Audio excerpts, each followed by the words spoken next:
Sammy. Wild Bill Maher, there he is. Wow, Sammy. Am I supposed to get up and greet the host? No. Am I supposed to say, sitting down, how are you? But I can take a little. Entertainment you've given me, you deserve a rest. I, however, is going to stand the whole time, so I can feel superior to you because I know you're rich, you're famous, you're a rock star. Speaking of that, I've always wanted to ask a rock star this question. Settle a bet.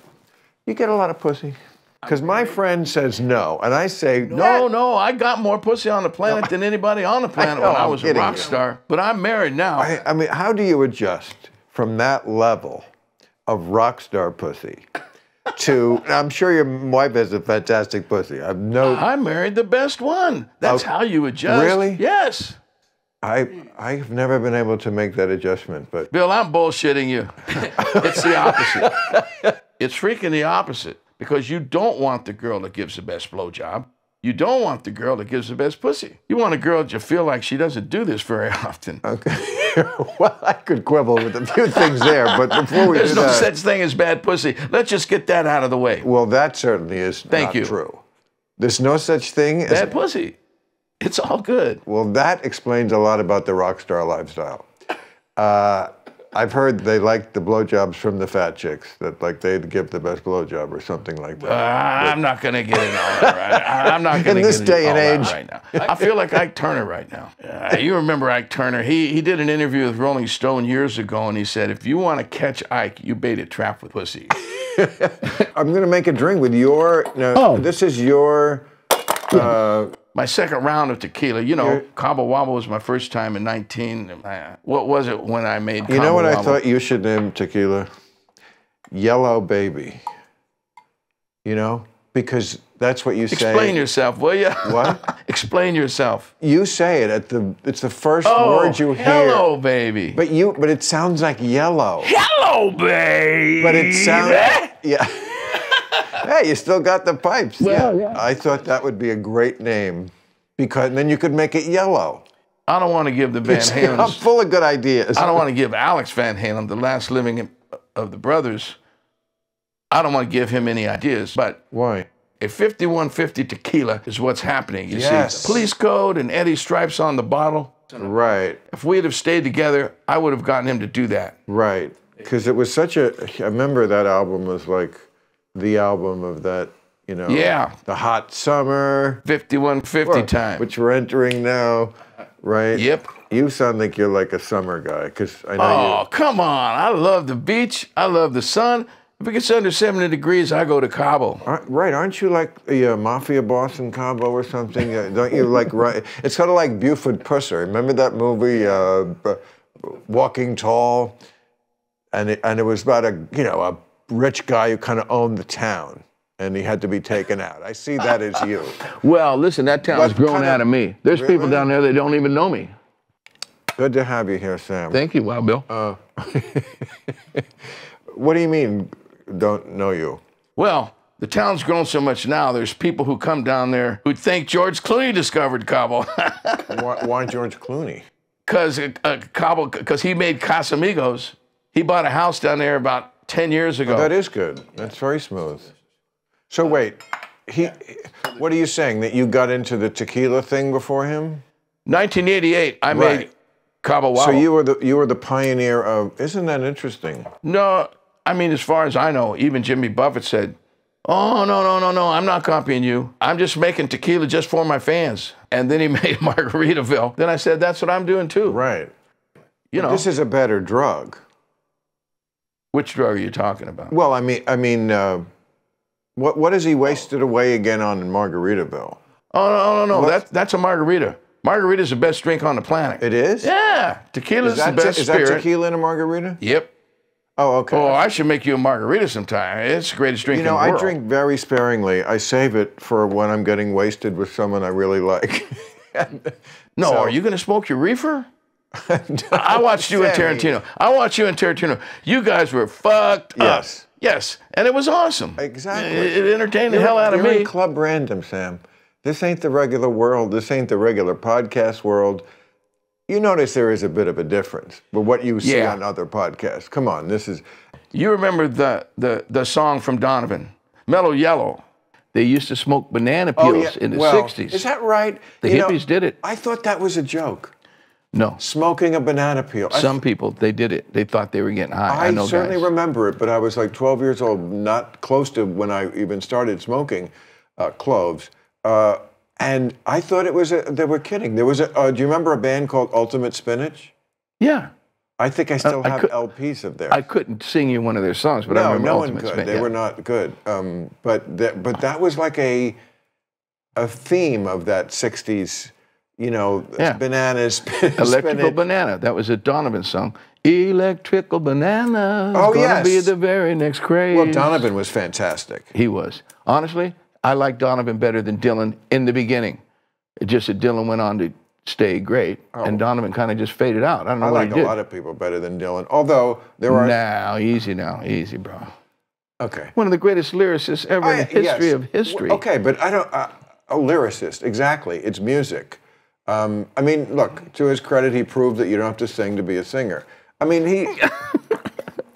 he sings in his way. I mean, I have many issues with Dylan. Of course, he is a great poet and did change the culture. And there are, I mean, look, I measure artists by like how many, I use the old iPod, and how many songs, because I like to cultivate exactly what I like.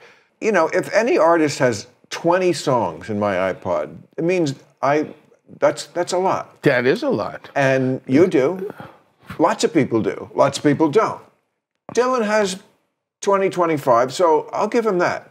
I love some of the stuff that, like, early 80s, which was like people hated him, and it was more, it was like produced. It was like, produced. Lay Lady Lay. Well, that was 69. Nashville Skyline. Yeah, that's a great one. That was that old? I'd say, to me, I love the change when they started doing that, yeah. Oh, yeah, and like a Rolling Stone. Yeah, well, that was old. Once they made it, kids don't remember. I was even young to remember this, but when he went electric, that was a big cultural moment, right? Yeah. Why don't you talk about that a little? Well, tell the because young the people band, what happened. He had the band, Robbie Robinson in the band, and Levon Helm, and those guys were kind of an electric folk band, but they were bad. I love that band. Okay, and Bob got booed off stage with those guys. Poor guys. Because he went electric. Yeah. Okay, but set this in a historical moment for kids who are like, what are they talking about? The band. Kids, there was a band called The Band. Yeah. Okay, that's the first thing we got to clear up. And they were. But then, okay, so Dylan started out just playing acoustic. And it was much more like folk music. His heroes were like Woody Guthrie and Woody Guthrie. Woody Guthrie. Yeah. I think that's horrible. I mean, that's just my opinion. I wasn't big on that either. No. I mean, I guess for its moment, for its time, I'm sure if I listened to Burl Ives long enough, I'd kill myself. But okay, then he explodes on the scene, Dylan, in the early '60s. But with the folk, how many, blowing in the wind and protest. He got part of that hippie movement, right? That thing. And then was before the hippies. And then in '65, he, according to this, sells out. I mean, this is a theme we've seen in music before. Whoa, Bob, when did he sell out? But no, by going electric. Isn't that why they were protesting? Oh, I see what you're saying. In their view? No, to me as an artist, I think he just made his changes and decided he wanted... I agree, but wasn't that their point of view? Oh, I see what you're saying. That they were saying, you're a sellout. Then why were they booing him? Because he went electric, as if electric was... somehow, selling out to, man, electricity, we're with the Amish over here. No electric. What the fuck was that? Do you think you're going to get booed for doing this kind of stuff instead of doing your show? Your political incorrect show? People are my politically incorrect. That show went off like in... I know, but I mean, but those fans, you know how people are. Well, my show now is real time. And it's a very different show. But did you get booed when you did that then? Of course not. Why would I get booed? Well, because people, they get hung up on what you do, and then they get pissed when you're trying to change. Actually, they love this show. It's a different, somewhat overlap audience, but also a different kind of audience because it's not political. Well, I like it. That's why I came. Yes, exactly. First thing I said was, okay, we're not talking politics. All right, I can go back. And it's how I am when I'm just exactly doing this. I mean, all my career has been an attempt to get the conversations that we have off stage on camera. And I keep trying to get closer and closer. This is as close as I can get, You have no socks. Well, I have some, but they didn't wear them. You have no socks, and I have no agenda. And Well, yes. Well, if I may say, Please. that I think I'm probably getting contact high here from this thing, but you don't smoke I pot? wanted to compliment you. No, I can't. I'm a singer. I smoke it once in a while when I'm on real vacations. Good for you. Right now, I'm in the middle of rehearsing because I have a show starting on the 8th of this month. Maybe that's what fucked up Dylan's voice. Well, maybe, but no, I can't smoke. I can smoke them. I like it. I love the way it smells. But it makes you forget shit what you were trying to say. But you look really healthy, Bill. Honestly, I mean, I got to tell you, I just did a you're fast. aging well. Oh, you did, because So are your you. skin looks fucking great. Really? Yeah, I mean, I'm not. No. Fucking, no. I think we started this conversation out establishing that.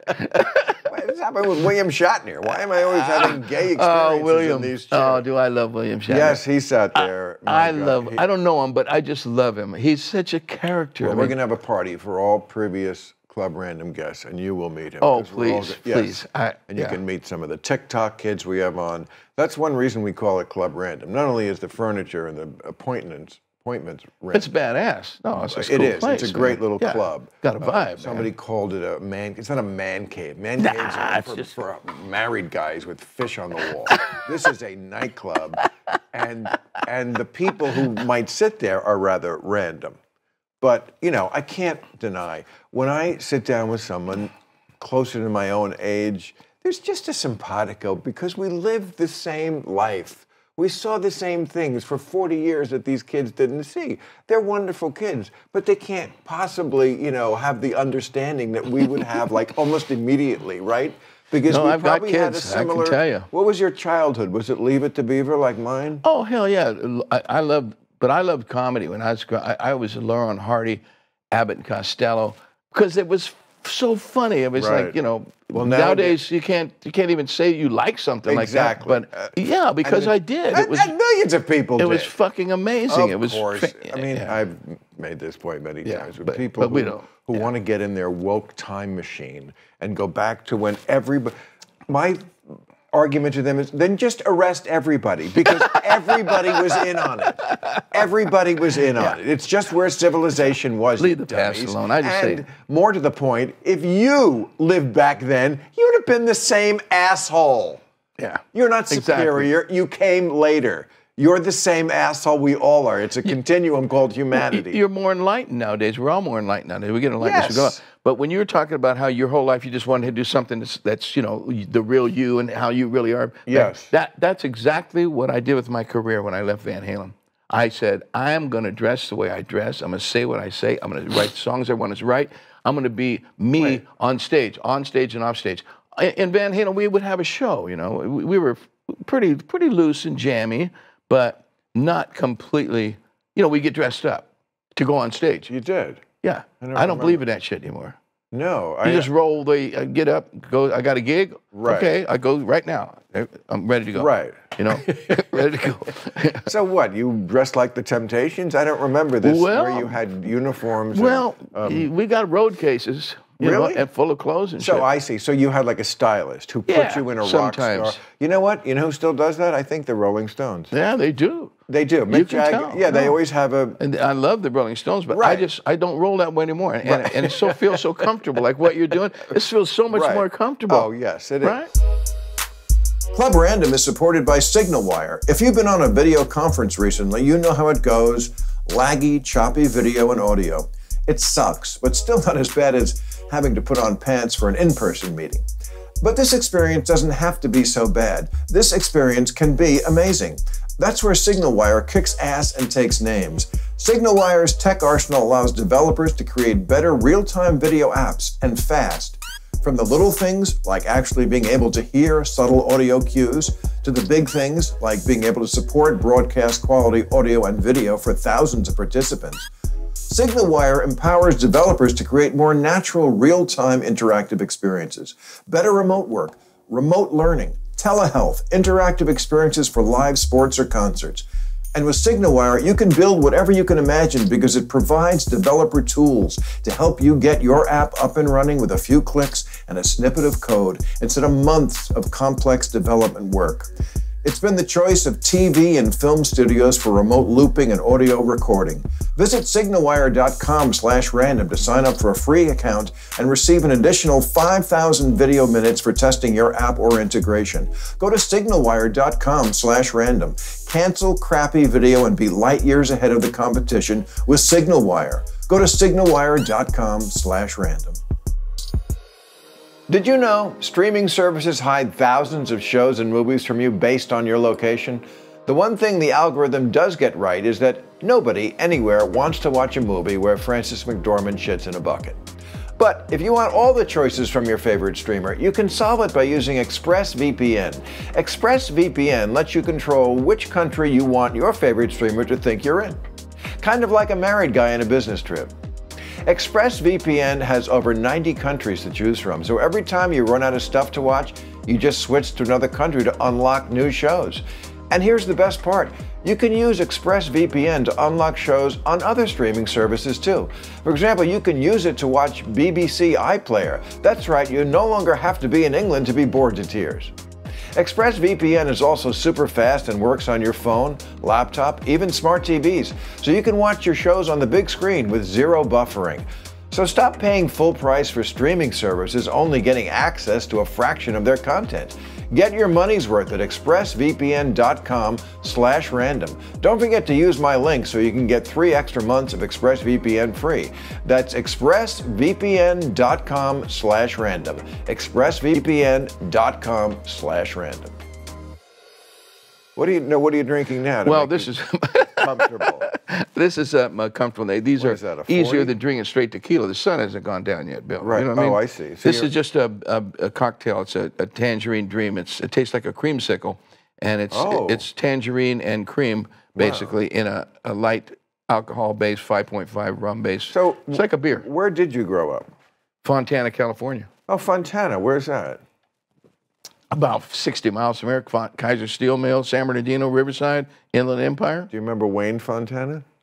Yeah. Wayne Fontana was and the CC and the Mine Benders. Oh, and the Mine. That's what it was. I think they sang "The purpose of a man is to." I couldn't tell you what they did, but yeah. The purpose of a woman is to love a man.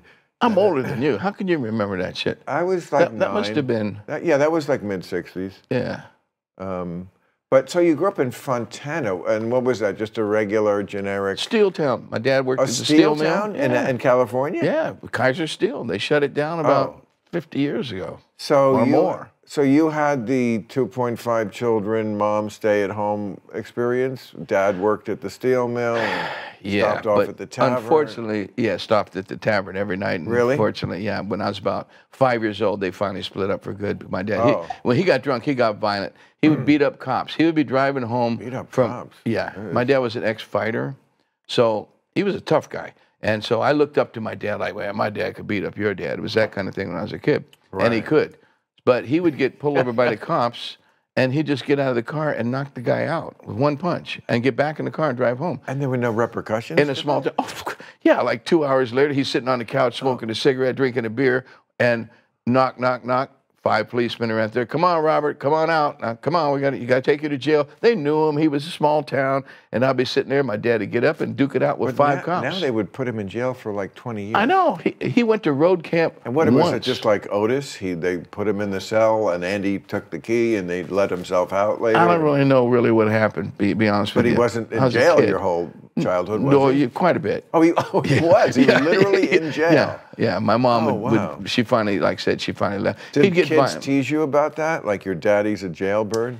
Yeah, when I got my teenagers, see, when I got to be 13 or 14 and start looking into girls and going over their house. And I remember going to one of my girlfriend's house, and her father, I go there after school, I walk her home holding hands in junior high. We go in the house, we're sitting in her den, like listening to records or something. Her dad walks, oh, Daddy, hey, I want you to meet, my friend Sammy Hagar. And he goes, Hagar, is your father named Robert? I said, yeah. He said, get the hell out of my house. Oh, Jesus. He kicked me out of the house. No kid, I'm not joking. Wow. I was so humiliated. And man, my girlfriend, she was thinned out. And And that was the end of the relationship? No, that started putting me into a downward spiral. I really started getting into Is that right? hanging out with bad kids and doing bad stuff. And how old were you at this time? About 13, before I got a car. So that was yes, and you know, not to make everything like relevant to today, bigger issues, but the idea of visiting the sins of the past onto people who had nothing to do with them, I could make a case that that is relevant to some things that are going on today. Yeah, probably. You didn't do it. Yeah. You didn't do it. Your Small father town. did it. And so for you to get blamed must have engendered a great resentment in you. My dad Because had you beat the didn't- guy up in a bar. That's what it came down to. He'd been in the bar with him. But you didn't. I believe in individual responsibility. That's what I'm saying, right? I would have after the way he treated me. Right. But we're individuals. Yeah. You know, we're not all, we belong to classes and races and colors and things, but we are individuals. This is the great lesson of your childhood. Well, But it then was you got in harmful. with a bad crowd. Yeah, so, it was actually harmful. drove you. It was it was a fulcrum. I It was felt like a turning loser. point. I started feeling like a loser because of my Right. dad. And the guys that weren't Wow. making fun of me or giving me shit about it were the tough guys in town. Man, your dad's a badass, man. Yeah, I know a guy that was in jail with him. Yeah, he said he was really fucking cool. So I started hanging around with those kind of guys. Crazy as it sounds, I made it out of it. Whew. But I started taking drugs and stuff, smoking weed and drinking and. Yeah. Well, not all of those things are bad. so one out of three. I did, though. But back then, you got caught with weed. You went to jail, pal. So do you remember the time? I just have to ask you this before you get too stoned and don't remember anything. Oh, it's already past That doesn't. Oh, boy. Do you remember when I was on your show, Politically Correct, and afterwards you Incorrect. said, "Yeah, incorrect." You said, There's the sign right behind you. "Oh, I can't see it." Turn around. Well, it's behind me. It's like 10 feet tall. Oh, that one. Oh. You sat next to that sign. You know, if you almost like we are now. Well, I don't remember that much about it, except afterwards you said, "Hey, man, come back to my dressing room. You want to smoke some weed?" And I think, Really? I did? Back then, I must have really liked you. I didn't usually do that. You took me into the dressing room and you had a backpack or something. You were whipping everything apart, and you couldn't find a joint. You said you had a joint, and I didn't really want to smoke it because I don't do that well on weed. I do, but you don't want to be around me. I start laughing so hard. It doesn't. I can't. Right. I can't deal with people. My wife and I, before I came here, she said, "Ask him if he remembers that," because she was there with me. And then we just. No, I don't remember that. I remember. It was fun. We liked you. We said, "Yeah, he was a cool guy, man." Right. Fuck, Well, that's why we got together, and we're 28 years later. Yeah. But I'm fascinated by this turning point in your life because, again, I'm not trying to make everything relate to what's going on, but we can't help but think these days about after the school shooting and shit, and what makes young men who feel like losers do things. And it's interesting, like, this is the only country where, like, when you feel like a loser, it's like, other countries you just go hang themselves. It's like, no, I'm going to take a lot of people with me. Yeah, there's some something people, very American about that, and I'm not saying that as a compliment. Yes, it's not. we're an exceptional country. We take people with us when we go off the deep end. But I think, part it has to do with guns. Let's not get into that debate. Of course, that's part of the equation. But just the loser part, I think in your era, that didn't enter your mind. I'm a loser and I'm going to kill other people, right? No, not in my mind. But. Right. But that feeling of I'm a loser, I know that feeling too. I think one of the best things they could do for gun control is just raise it from 18 to 21. We're not going to stop. That's a great. Because those years that would help. are just horrible years. You're so vulnerable to being a fucking idiot because you are a fucking idiot. And you don't know, and you don't have what the poet called the memory of outlived sorrow. You have to outlive sorrow once to know you're going to do it again. That's a nice line. I will steal that in the song sometime. Well, it's again, I said the poet. I didn't write it. But that would be a great love song line. It is a great line. That's why I remembered for it. a love song. It'd be like, outlive the sorrow, but break the memory for, of outlived sorrow. You have to. That's something that you need in your arsenal. I remember when my first girlfriend dumped me at 17. I was suicidal because I thought, it will never be different. Yeah. Once you get through it once, you go, okay, the sun does always come out tomorrow. Let's sing that one, shall we, Sam? Well, you have to, that comes with out. age, my friend. That's a long way from an 18 to 21, but yes, it does help. That's a rough age. I think teenagers today, I can't imagine the pressure they're under with Instagram and all this stuff. Oh, I don't have followers, and people, they're so cruel. They say things to you. They're snipers. I call them internet snipers because they don't know you. So they say, "Yeah, you fucking asshole. You're so ugly. I can't stand it." Right. You know, some poor teenage girl. You know what I mean? Oh, and there are repercussions of that we know. There was a lot of suicide from bullying and kids who are just cruelty in general. So anxious. There's such anxiety. You know, I had anxiety going to school. It's because I was worried that I was going to get picked on, because I often was. But it would be nothing like what if they could get me also when I went home on my phone, where you could never get away from it. Yeah. That, you know. No, it's true. It's rough. I can't imagine growing up in this generation with my mentality of who I am now. I'm probably who you are today. You throw me back into this new world as a teenager like that. I was probably I don't know if I was tough enough or if I was too sensitive. I don't know which one, but one of them it wouldn't work. Either one of them, it just wouldn't work. I wish though there was texting. I could have done so. I was painfully shy. Couldn't talk to a girl. And if I had texting, I think I could have done a lot of damage. I think I could have like silver-tongued my way. I do it to my wife when we get in a fight. Whoa. And she's upstairs and I'm going to bed and I'm stay downstairs. I text her sweet thing, honey, I'm sorry that I couldn't walk up like a man and walk in that fucking bedroom and go, honey, I'm sorry. Right. Because probably she'd say, fuck you. But does it work? Yes. That's the only thing I love about texting is that it works. It shortcuts a lot of stuff. And it's so much easier to do to say, I love you to someone and then text them when you look them in the face and you want to yell at them and call them names. Anyway. How do you come back from fights? Like that? To me, I never got that in a relationship, and it's on my mind because Amber Heard and Johnny Depp. I mean, it's like, you fucking cunt! You threw a bottle at my head. You cut my finger off. You put a bottle in me. You know You shit in the bed. I want to fucking fuck your skull. I want to lock you in the trunk of a car. How do you have that one night? Well, I don't have that kind of relationship, see, to be honest with you.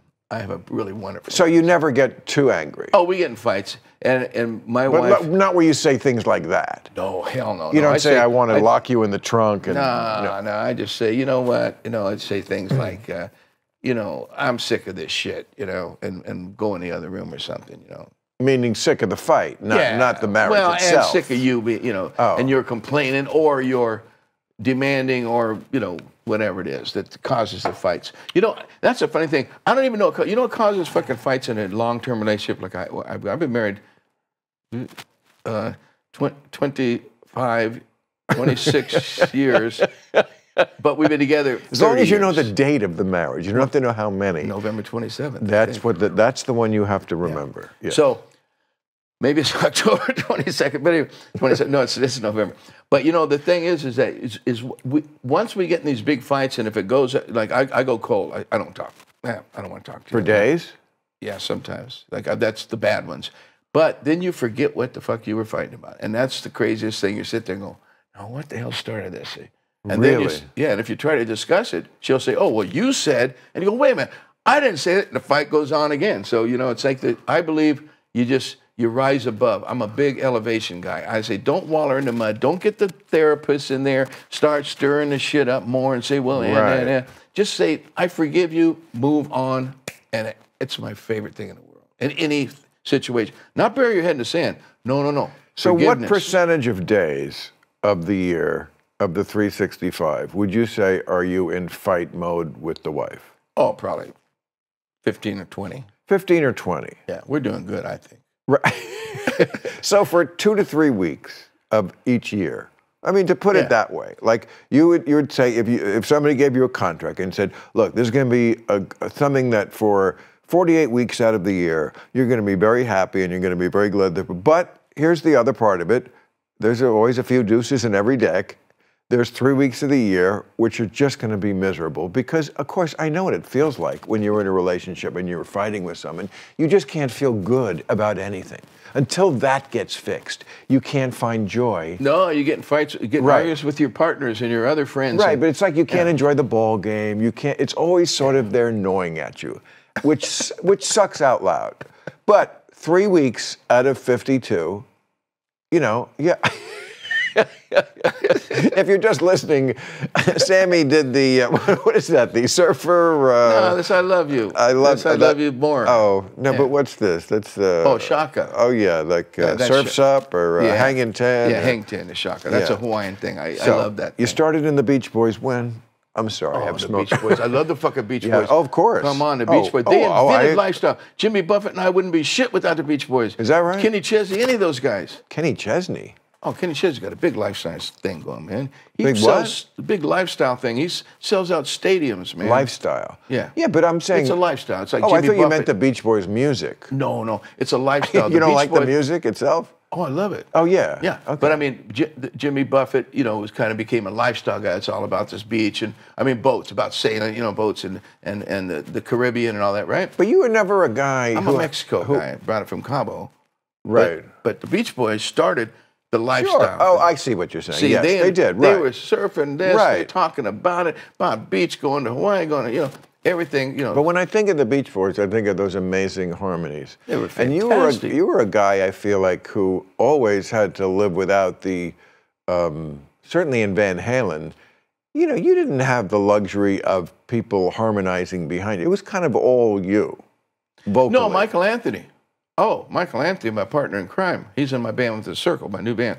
Michael Anthony's voice in Van Halen was all that sound. Like, right now! You hear him, it's kind of a high, kind of like a trumpet kind of a guy, I thought that was the guitar.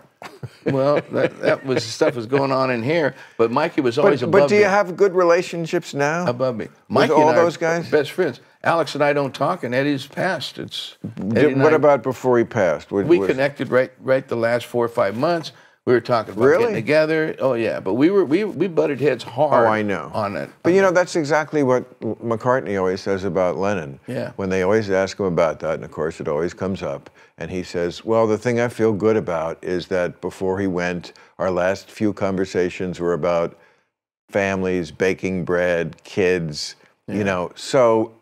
To me, I guess that is something that soothes the Beatle fan.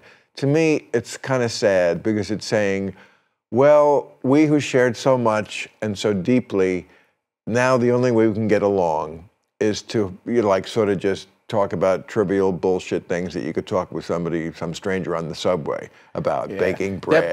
That Beatles documentary thing, that broke my heart. I couldn't even watch the last one. Broke your heart? Why? I couldn't stand to see how they acted to her. John Lennon's one of my all-time artistic heroes, and what were they doing? Oh, he was being a prick. To who? To Paul. And I never respected Paul as much as John. John was being a prick to Paul? Yeah, he wasn't going along. He was disrupting all the creative process on that last record, on that Let It Be thing, when Paul wrote. Oh, that's the way I saw it. I saw it the exact opposite. Oh, man. I thought him and Yoko were just like making it really hard for Paul to get the band to be creative together. They were butting heads. To me, I've been in bands my whole life. I must give the alternative view, which, by the way, is Martin Lewis, who's the world's utmost expert and my friend on the Beatles, concurs with this completely. We always thought at that point in the Beatles' journey, 1969, the end, John had already gotten on and off heroin. Or maybe he was about to. He was not as committed to the group as he was in the early years. He was definitely the guiding spirit and boss of the group in the early years. Then he lost interest, especially after Yoko. So I thought I was going to see a guy in the studio who was disaffected and disinterested and who was into Yoko. Complete opposite. He totally ignores Yoko the whole time. She just sits there like a statue. He never says a single word. And what we found out, the big bottom line story in that special is it was always Lennon and McCartney. That's what it was at the beginning. That axis, that's what it was at the end. With most rock bands, you and Eddie, whatever it is, it's this two-person axis. It is. And it was still that. When George Harrison walks out, they completely throw him under the bus. They don't have a. It broke my heart. It's that one where they only have the audio of it. It's John and Paul at lunch or something. They only have the audio, and they don't say, "What can we do to get our buddy George back in the band?" They go, "Okay, Eric Clapton, you have his number." You know, it was just. It broke my heart. I'm sorry. The treachery. That I just didn't expect that. Oh, it's not treachery. And I thought, well, what it's in a treachery? band. You have to be in a band to understand that. It feels so bad. You feel like these guys are your brothers, and when they stab you a little bit, or if you know, that's the most treacherous thing I could think of is that they did throw George. Well, I just think Paul was really trying to write some fucking amazing songs, and he was. Yes, he was, and I don't think John was helping him. Like, I thought they would be more of a writing team. I expected John to be oh, that's such a great part, Paul. Oh, we should do this. Oh yeah, here, I got an idea. But John was just kind of again in the second half of the Beatles' career when they arguably did the best stuff. Yeah. Definitely Paul was the leader. I put this theory forward. It's been unpublished now somewhere, I can't remember where. So I don't feel like I'm and it wasn't refuted by anybody, but who knows, it's a theory. The reason why I think the Beatles broke up is not because of Yoko, is because they had a competition, a friendly competition. And to them, the summum bonum of that competition was to get the A side of the single. They loved singles much more than albums. You know, they did not put the singles on the album of all time. Yeah, of course. Amazing albums, but the singles were not on the albums. The single was a different entity. So who got the A side of the single? To them, that was like, and at the beginning, they co-wrote the songs, and John certainly had his share. You know, he wrote most of. It seemed to be coming from his. He was the you know, this fountain, the seed. He was more like the seed. Hey, I got this idea. You could tell. But also great. I mean, look, right up into the end, he wrote great songs. He did. Just not as many in the second half. Yeah. He once said, you know, Paul calls me up and says, he's got 10 new songs. Jesus, now I got to write 10 new songs. See, he needed that pride, but he did. I mean, he's got great songs on Sgt. Pepper. I love his solo stuff, too. Come on. But A-side singles, from like mid-'60s on, he never got one. I mean, imagine writing a song as great as Strawberry Fields Forever, but the A-side is Penny Lane. You know, you can hear the difference, too. There it is. There's Lennon, and then there's Penny Lane, that's Paul. Yeah, there's no question, but You write Revolution, but the A-side is Hey Jude. To lose that battle, I think, was something he could not keep. That's really deep shit you're talking right now. I think so. Yes, it is. I've been in bands my whole life. Thank you for. No, I'm telling you, that's deep shit because it's true. You understand that is the thing. Right. That is the thing between two. That's. Oh, you look at all the singles. Get Back was Paul's. He did not have Lady Madonna. Yeah. They're all their singles from like that mid-'60s Paperback Writer was Paul McCartney. And he just hit Rain was a great song. That's the flip side of Paperback Writer, you know. I don't. So see, I don't remember those single things. I was over singles by that time. I couldn't afford them or one or the other. What do you mean you couldn't afford? I was pouring my ass until I fucking made it. Right. So I mean, I couldn't buy shit. When we last left, you said, you remember those movies? You ever see that movie? I said, no. Back then, I didn't have enough money to go see the movies. You know. Club Random is supported by Warby Parker. Do you know about Warby Parker? When I first heard the name, I thought he was an old point guard for the Knicks. But then I found out this is an awesome eyewear company. Warby Parker offers everything you need for happier eyes. Eyeglasses, sunglasses, contact lenses, and eye exams. And you can shop with them online or in stores. Glasses start at $95, including prescription lenses. Warby Parker's home try-on program is great. Order 5 pairs of glasses to try at home for free. You just try them, order what you like, and drop the samples back in the mail. Here's how it works. You take a quiz, and they send you a box of glasses to your home to try on. The glasses look and fit great, and it's so easy. Or you can leave your house and go buy some. Your call. Warby Parker sunglasses look like the ones that cost $600, and you lose in 10 seconds because that's just how shades work.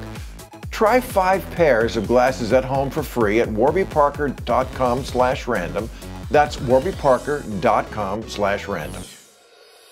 So when we last left 13-year-old Sammy Hagar, he had his heart broken by the father of the woman he loved. I got embarrassed. Got embarrassed, understandably, felt like a loser.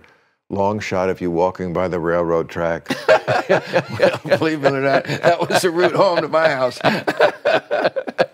Beer bottle thrown out of a window. Okay, so then when did you get in your first band? Shortly after that, it's about 15. 15? Yeah. So it kind of led to rock and roll. It did. So, you know, I felt like somebody. Right. I got on stage, even if I wasn't great. You see? You know, girls would think, "Oh man, you know, he's kind of cute. You look cute. You look cuter on stage than you do off stage. You know, there's something about that thing. You know." So my theory that rock stars get a lot of pussy is the correct. It is absolutely correct. A lot of them do. Okay. You know who I think I am probably gonna gets more collect got more pussy $5. than anyone though? What? Probably more than anyone. I bet you Rod Stewart got more pussy than anyone ever. I had him on Real Time 3 weeks ago. I think he's your exact age. He is. 75? Well, I'm 75 You look this October. amazing for 75. I saw that show. I watched it. And right. he was great. He was so charming. And he's still, you know, I bet he still gets a lot of pussy. Well, I mean, he did not even want me to talk about it in the past because he's married now. So you know, am I. because I said to him, because I read it in his book, that he wrote in the 80s sometimes. I bet you more than anyone. At Le Dome, there was like this private bathroom for celebrities, and he would sometimes have sex between courses. And he did not want to go into this. I mean, it was, come on, many years ago, but I understand women are sensitive. Yeah, but they are. When I saw that between courses, I was like, okay. You know. I'm out. In the 80s, though, I used to make jokes compete. that I bet you he was getting more pussy than me and Mick Jagger put together. Well, I mean, all you guys. It's a Let's. I hate to even call it like that. But let's examine it sounds degrading, but it isn't. It's like sex is a real thing. People are really, you know, people are attracted to each other. And it's like, it's amazing. Right. It's a beautiful thing. Oh, it sure is. I tell my wife, without sex, when I outlive my dick, like Willie Nelson said when he turned, I think 80 or 75, or I think it was 75, and Toby Keith said, he said, "Hey Willie, how you doing?" I said, "Well, it looks like I outlived my dick." and said he wasn't interested in pussy anymore. That's as good as the memory of outlived sorrow. It's right up there. That's right up there. I outlived and my dick. I tell my wife and everybody else, when I outlive my dick, I don't know how it's going to be. You know what I mean? Because it's a beautiful thing, man. Sex is a gorgeous. I mean, can you imagine that gift that you have? It's like And also in the back of your mind, you're always kind of doing everything so that you can still have good sex. Well, I'd stay healthy for that. Maybe that's just me. But okay, so damn, what is it? I wanted to ask you, what do you think? Let's examine in great detail what it is that makes rock stars so irresistible to women. Because I mean, some of them are attractive. You're attractive, Rod's good looking, but Mick Jagger is an acquired taste, you might say. But it's something obviously way deeper. I think it's that women crave, like men, to be emotionally honest, and men are horrible at that. But songs do it. Yeah. In songs, they're speaking the kind of emotional things that women want to hear always. Don't you think that's the root of it? Well, that's a good start. And the tight pants. Well, but when you see a guy like Mick Jagger, or or myself, or any performer, Rod Stewart, people that get on stage and perform. You know, some people just stand there and sing. When you see guys that move and do things, guys don't do that walking around the streets. Right. So the girls are seeing a guy do shit that you would do in the bedroom and act sexy, and you get away with it. And be uninhibited. And What women don't like about us is that we're too cooped up. I mean, I've never had a relationship where when I thought I was being so open, it's like, what else? And there always was the complaint that we want to somehow go deeper, this mysterious, deeper region. It's like, I don't know. I've gone as deep as I can. This is me. Below that, you found more me. And then there's more me. Beneath that is public parking. I swear, you can't get any deeper. I don't know me deeper than this, but they just want to, there's just this mythical place they want to go. And singers, I really do think they get you to that. They get there to that place. Even if it's bullshit, even if it's like we can do it on stage.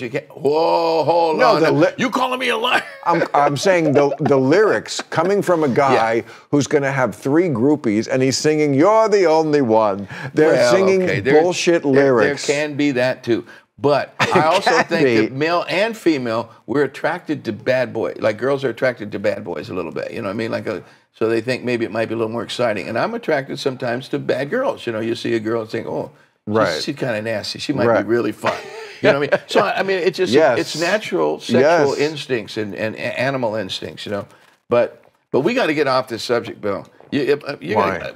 Because you're married. Yeah, I mean, my wife at some point is going to say, I thought you guys would talk about something. We will get off it. Yeah. The last thing I would want to do is add to the 3 weeks a year. After that fucking Bill Maher. I would be like, oh my God, Sammy calls me. Squeeze 4 weeks out of this year. This year it was 4 weeks, you asshole. No. But look, can I ask you about Tarantino though? See, because that guy is my favorite director, writer of all time. Love him. And he is the craziest fucker. You guys, I mean, do you know him well? We got to, one reason I love doing Club Random is because I get to know people who I've always liked. I don't have anybody here I don't like, and wanted to get to know better. And he's in that category, you're in that category. He stuck around after the taping. We went to my house. I don't live here at Club Random. This is the nightclub. Oh. Yeah, no, I live next door. So we went to my other bar where I live, and, you know, that lasted even longer time. He's a fascinating guy. You almost just don't want to stop talking to him because it's like, when am I going to get him again? Genius. I mean, first of all, come on. And he lives in Israel now, and you know, so I took advantage. But why did he quit? I mean, I know we don't want to talk about him all night, but no. He's not doing movies anymore, right? You know what? This is the ongoing... It's crazy. That's not right. Exactly. That's my point of view. This is the ongoing debate he and I have been having. We had it here. We had it on Real Time. He says he's quitting. He says directors, if you look at the history, once they get past 60, they're no good. And I have been trying to convince him, first of all, that's other people. Second of all, there are some who did very fine things after 60. And the thing I was really harping on when he was here is the last movie he made, to me, is his best. So he's on an upswing. I think Once Upon a Time in Hollywood. I don't see how he gets away with it, but it's unbelievable. That movie was deep, man. And it was his only movie that wasn't a revenge movie. It was a love story, even though it was between the 2 guys. Yeah. But it was still a love story. So I feel like he's just at the beginning of a new place in his you said that to him. Career. I was tripping on that because I don't see it like that necessarily. He's just brilliant. He's just so deep. It's like the Frank Lloyd Wright of the, I mean, he goes right down to the, you know, Frank Lloyd to see what kind of nails we're going to put in this thing. They got to match the, you know, the carpet, you know. So you know, his detail. You see that door that's completely crooked? Yeah. This house, look at that. You don't usually see a door like that. No, you don't. Because this house was built by a student of Frank Lloyd Wright, who built this crazy, I mean, you can't see because it's Do you know his name? No, I forgot. I could probably Keaton's Clay, maybe? Or I don't know. I don't know. Mark Mills. Oh, wow. You know architecture. I've had both of those guys' houses. They worked for Frank Lloyd Wright. I've had a house by each one of those guys. I'm a big in it. So you know. And the guy, Mark Mills, makes doors like that. I got one. Oh, is that right? I got one they tore down one of his houses that I owned, and I fucking went down there and said, I want that fucking door, and they let me have it. Is that right? Yeah. It's deep. It's deep. This got to be him. I bet it's Mark Mills. To walk through, I bet it's Mark Mills. You know, it probably is. Small world. Or that's Frank Lloyd was goofy, but he didn't do slanted doors that I remember. Right. That's Mark Mills. Yeah. Yeah. And if I smoke enough of this, it's straight. Why do you keep putting this thing out? Why do you keep taking it? I don't. It goes out. Oh, you squeeze the end off. That's the problem with cloves, Sammy. Yeah. They don't stay lit. This clove industry has got to get its shit together on this one issue. I'm going to run for office as a one-issue candidate, getting clove cigarettes to stay lit. Yes, it's a little limiting, but I think the people are ready for a one-issue candidate. What do you think? Yes, absolutely. So, crazy ass Tarantino had a movie called Grindhouse, one of the worst movies he's ever made. I'm sorry. Yeah, it was good. Entertaining. Very entertaining. But in the middle of it, some girl walks into a bar and goes, "Hey, I'll have a margarita." And he said, and he was a bartender. He said, "What would you kind of tequila do you want in that?" She said, "Cabo Wabo." And he said, "Absolutely, Cabo Wabo the best." And he goes in and makes sure if there's a bottle of, using a bottle of Cabo Wabo in his damn movie. Is that a real one, Cabo Wabo? Yeah, it's my first tequila. Oh, your my blue bottle one. I sold that company years ago. But he used my tequila in that movie. So obviously he was a fan of Cabo Wabo tequila, which was the first premium tequila, right with Patron. We came out at the same time. Patron sold for $5 billion. $5 billion. $5 billion. Yes. I came out at the same time with Cabo Wabo. I didn't put any money into it. I wasn't a businessman. And I only sold for $100 million. I heard that, $100 million. And that was 13 years ago. So that's a true reported fact, the $100 million? Because usually when they talk about how much people make or how much they earn, they have no idea they make it up. Well, so I'm hearing it from the horse's mouth. You got $100 million. Exactly how it worked. They said, they came to my cantina in Cabo, Luca Garavoglia, the owner of Campari, and his attorney, Stefano. They came with another guy too. And they said, we want to talk. They sent me an email, said, yeah, we want to, are you for sale? I said, no, I don't want to sell. This guy that worked for Sky Vodka, who they owned, contacted me and said, they want to buy your tequila. I said, it's not for sale. How much do you want to buy it for? He said, 10 times earnings. And I said, 10 times earnings? I was making about $7 million a year profit at that time for 3 years in a row. 6.2, 6.8, 7.3, averaged out to $6.7 million for the 3 years. And they said, we'll give you $67 million for it. I'm by myself. I didn't have a lawyer. I'm just saying, what the fuck? 2 days later, I said, you know what? I don't think so. I said, I love this brand. I'm rich as fuck. I'm making so much money off it. I'm a rock star already. I own everything. What am I going to do? Just stick it in the fucking bank, right? Yeah, right. And they said, well, what would make you change your mind? I said, well, it's just not changing my life. It's like, my life's good. I don't need a change. And they said, what would it take to change your life? I said, fuck, like $100 million. And they looked at each other like this real quick. And I'm sitting here and they went, okay. And I fucking fell on the floor, rolling around the ground laughing. So I get the brilliant idea. It sounds like you could have got 150. Oh, fuck, probably easy. But I get the brilliant idea. Okay, after we start doing all the due diligence, this is how stupid everyone thinks I'm a good businessman. I said, I want to keep 20%. Because I want to sell it back to you later. And they said, okay. So they gave me $80 million, right? And there was about $3 million in the pipeline that, was already bills coming in, money coming in, like royalties from sales. By the time they bought it back, they said they'd have to buy it back within a certain amount of time. And when they bought it back, it was only worth $13 million. So with the 7, I got about $97 million. Yes, in my fucking pocket. No, I doubt it. Well, what did the state of California take? Half of it. Between the state and the federal state of California for $11 million. You got off easy. Yeah. And then federal. Now it's more. No, I'm talking. And look, no, obviously we need to pay taxes. It was capital gains. I paid my capital gains 15%. But I wouldn't say in California I'm undertaxed. No. I wouldn't make that complaint. If I was going to sell one of these brands and do it again, I'd get the fuck out of California. It's don't. I didn't say that. It's so funny. The Republicans used to always have this talking point about we don't want to be punishing success, and part of that is bullshit, and part of it is sort of coming true here in California. They are right up to the line of punishing. And, you do lose, like Elon Musk moved to Texas.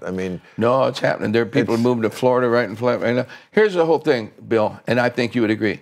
I love California. Yes. I love living in Laguna Beach. I love living in Mill Valley, California.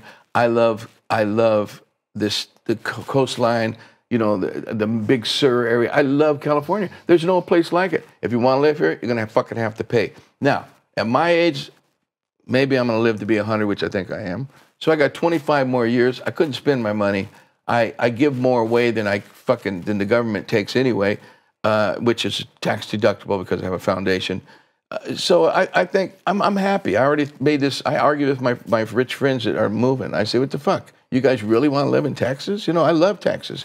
But my fans are big fans of Texas. But I don't want to live in the desert. I just feel like I would be completely okay with something called a lucky tax.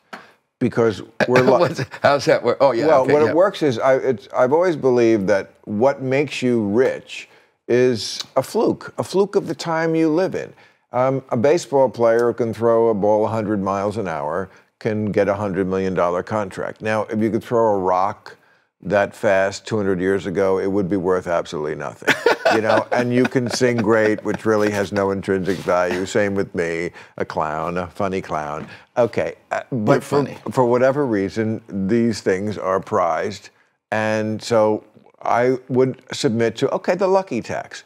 My problem is when it goes through the filter, I would rather just give it like, okay, we're lucky. Support a school. I will just, not a school, people. A church, a hospital. A church, definitely not that. Okay, all right. Yeah. But like just give, it's more like what Andrew Yang talked about, just give directly the money. As opposed to like when it goes through the government law, especially now, California, it's just, there's so much red tape and bureaucracy and bullshit and pigs with their snouts in the trough. It don't make it to the... It doesn't right. It's just creating more bureaucracy and bullshit and rules and tell you how to live, and just give them the money and say, okay, that's the lucky tax. We're lucky because what we have made us this ridiculous money, and we're going to acknowledge that. And I want to live in California. I made up my mind. Yeah. Well, what could drive me out is the fires. Oh, fuck. You can't. That is the one thing that's not negotiable. I mean, regulations are annoying when they're over the top and unnecessary, and bureaucracy and red tape and overtaxation. But the thing that is the one that could actually drive me out is I'm not going to breathe ash if that's the permanent state, and that could become the permanent state. I don't know why there's so many fires. What do you think? You think that people are setting these fires? You think it's arson? You think it's terrorism? Or do you think it's just coincidence? It's drought! Oh. It's global warming. We have no water here. We haven't for years. I flushed the toilet. I peed in your toilet and I flushed it. You could, okay, that's the thing. I turn on the tap every day, and I'm like, where is this shit coming from? Yeah. It never rains. Where are they getting it? I'm that's why I turn the faucets off in between brushing teeth. I take a shower, I soap up, and I turn it back on. And get back. Because I care. We've got this problem licked. Yeah, no, but if everybody else did a little bit conservative, but there is a drought, a worldwide fucking drought, I think. Well, no, it's not worldwide. The parts of the country are flooded. Well, that's true. We are just in this horrible place, and I don't know how that is what I worry about most with California, is something that they can't control. I mean, if we were an innovative country like Amsterdam or some of these places that deal with extreme weather and they're just very clever about how they handle it, we're not that anymore. We're not clever. We can't get shit done. Even if we thought of the right answer, it would never get done because it would have to pass all the regulations and the bureaucracy. I mean, they can't fucking build a railroad from Mendocino to Bakersfield in this state. It's sad. No, really, America is sad. It is a sad place because I've fallen and I can't get up. Yeah. We just can't do anything. We just can't. Now that breaks my heart too. It breaks my heart too. But that's a whole other thing. But Bill, so you're funny. You have such a crazy ass sense of humor. It's so twisted. It's on the fucking.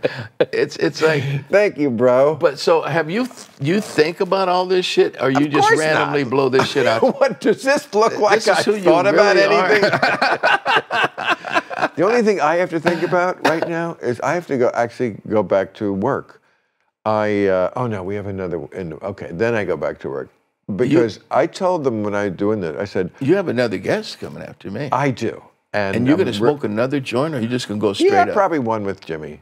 No, of course, it's just 2 joints. What? What the fuck kind of weed? Man, the weed I used to smoke when I was a kid, you could smoke a joint or two. The weed nowadays, you fucking roll one up. Yeah, but not when you've been smoking for 40 years. Oh, I see this. Because I smoke once every 40 years. My wife and I, when we had a house in Hawaii, in Maui, for 25, 30 years, whatever it was. And we just sold it recently. But every time we went to Maui, we'd get high there because nobody's around. I have all this acreage. I'm out in the middle of the jungle, right on a big cliff. We'd get fucked up because she knows if I get high, I am paranoid like a mother. Don't. Exactly. I always say it to people. Pot only works on a certain percentage. Yeah. I totally get it. I'm like, fucking, what was that? Right. The phone rang. Right. That's the way I get when I eat it. That's why I don't eat it anymore. Yeah, but wait, when are you in Maui? Because I go there every year to do a show on New Year's. No, we sold the house about 3 years ago. You know what? I do this Hawaiian. But you know Shep Gordon, my buddy? Of course, I've been there. Yeah, of course you have. Yeah. I lived in past Twin Falls, about 3 miles past Twin Falls, a place called Waipio Bay. I lived right at the end of Waipio Bay. You drove down 2 miles down a dirt road and through a fucking crazy, whacked out You should come there at New Year's time. I do sometimes. I used to spend New Year's there. Okay, we got to hook up on this. Oh, yeah. Okay. No, I love Maui. It's a magical place. Magic, right? Oh, when we get high there, I have fucking shit coming in my head. I'll be going, wow. She'll say, what? I go, I don't know, but I just had a beautiful vision. I mean, like deep shit. I love it. I'm a born stoner. I should be stoned, but I can't. I'm a singer and I'm get stupid. Yeah. And I'm already dumb. No, I'm already stupid. No, you're hardly dumb. And I think it's fantastic that you take care of your voice for your audience. Right. You want to keep doing what you're doing, and you're still doing it. You got a million things coming up. I do. My body, all of it, man. I work out. All right, let's go out on you plugging your, what do you have coming up? You have like books, tours, what do you have? I got a new book called The Cocktail Book. I've got The Cocktail Book? Yeah, it's called, it's called Sammy's Greatest Hits. Sammy's Greatest Hits. Behind the bar and in front of the bar, something like that. Okay. Something like that. Sammy's Greatest Cocktail Hits. Okay, then I got a new record coming out with my band of circle, Michael Anthony, Jason Bonham, and Vic Johnson, and it's called Crazy Times, produced by Dave Crazy Cobb. Times. Yeah.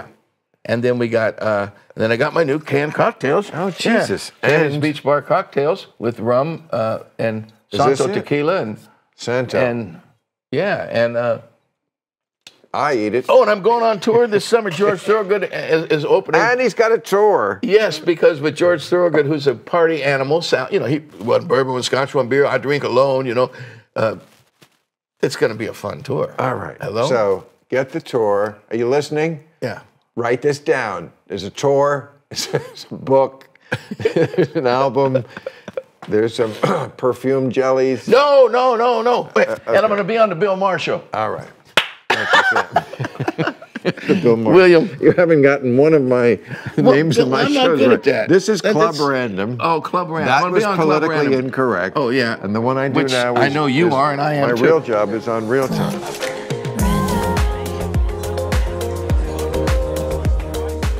I've got to bring my stuff here, I promise. You know, the people that work for you, I got to bring my I asked stuff. them to keep an eye on my phone for me, and the lady said, oh yeah, last time I was here, I left my phone. And I said, well, I'm not leaving mine with you. Fuck, I gotta go bring my own.